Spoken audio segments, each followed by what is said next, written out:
1,29,000 కోట్ల రూపాయల అప్పులున్నాయి.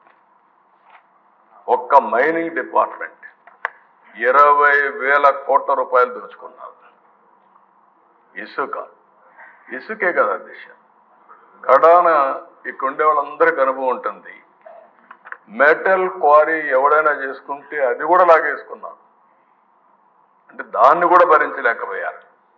ఎవరైనా సరే ఇసుక దోపిడీ జరుగుతా ఉంది అని రోడ్డు మీదకి వస్తే ఇంటి వద్దనే వాళ్ళందరినీ నిర్బంధించి పోలీస్ కాపలాలు పెట్టే పరిస్థితి వచ్చారు అధ్యక్ష. ఇంకో పక్కన అధ్యక్ష ఒక్క ఎక్సైజ్, ఇది ఒక కేస్ స్టడీ. మళ్ళీ ఇంత ధైర్యం ఎక్కడి నుంచి వచ్చింది తెలియదు.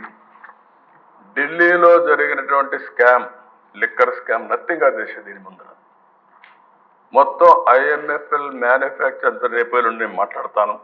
ఆ డీటెయిల్స్ నేను అక్కడ చెప్తాను. పెద్ద ఎత్తున అవినీతి కాకుండా ప్రజల ఆరోగ్యం పైన ఆడుకునే పరిస్థితి వచ్చారంటే చాలా భయంకరమైన విషయం. ఇది ఒక విధంగా చెప్పాలని క్షమించరాని నేరం.